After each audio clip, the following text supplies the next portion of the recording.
Ma'am, ఇప్పుడు మీరు negative comments అన్నారు. నిజంగా మనం బయట చూస్తే సోషల్ అబ్యూజింగ్ అనేది ఎక్కువ అయిపోయింది ఉమెన్ మీద. అంటే మనం దాన్ని ఎలా చూడాలంటారు? ఫస్ట్ ఆఫ్ ఆల్ మీకు అర్థం కావాలి ఒక విషయం ఏంటంటే, మనం ఏ ఏరియాలో వెళ్ళినా కూడా, లేకపోతే ఏదైనా ప్రత్యేకంగా ఒక్క అంటే ప్రతి ఒక్క సిచ్యువేషన్కి ఒక పాజిటివ్ ఆస్పెక్ట్ ఉంటుంది, ఒక నెగిటివ్ ఆస్పెక్ట్ ఉంటుంది. సో వెన్ మనం సోషల్ మీడియాలో ఎంట్రీ అవుతున్నప్పుడు మీరు అర్థం చేసుకోవాల్సి ఏంటంటే, దీంట్లో there are advantages and disadvantages also. అది సోషల్ మీడియా ఒకటే కాదు, ఏదైనా జాబ్కి వెళ్ళినా డిఫరెంట్ జాబ్కి డిఫరెంట్ ఏదైనా పనికి దాని ఇవి ఉంటాయి. సోషల్ మీడియా కూడా ఏంటంటే, మీకు ఆ కెపాసిటీ తట్టుకునే ఉంటేనే వెళ్ళాలి. అంటే you have to promote your self.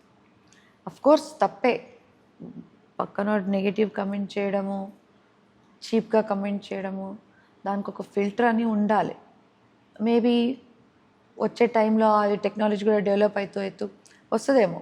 కానీ ఈరోజు కూడా మనకి బ్లాకింగ్ ఉంది, అవి ఎంత ఉన్నాయి. You can block the person who is commenting you can report, అదంతా ఉంది.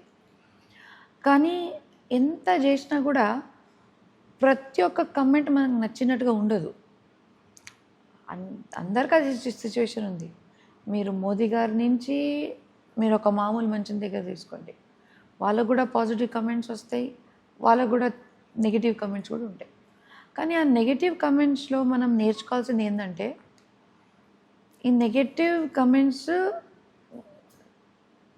అంటే దీనికి అది నిజం ఉందా లేదా, అంటే కొంతమంది నెగిటివ్ కమెంట్ చేస్తే ఇది నాకు లాగు ఉందా లేదా. ఒకవేళ లేదు దీంట్లో నా ఫాల్ట్ ఉంది అందుకే నెగిటివ్ కమెంట్ అంటే రెక్టిఫై యువర్ సెల్ఫ్.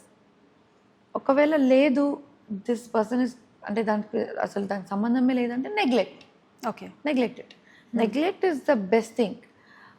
కానీ వాళ్ళకి మళ్ళీ వాదించి వాళ్ళతో మళ్ళీ కొట్లాడి మళ్ళీ దానికి ఇంకా పెద్ద చేయడంలో it's not smartness, it's stupidity. Okay.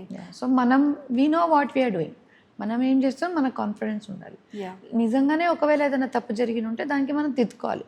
తప్పులు అందరు చేస్తారు కదా, అదే it's not end of life. Okay, you change yourself, you be a better person. And ఎట్లయినా కమెంట్ చేసేటోళ్ళు చేస్తారు.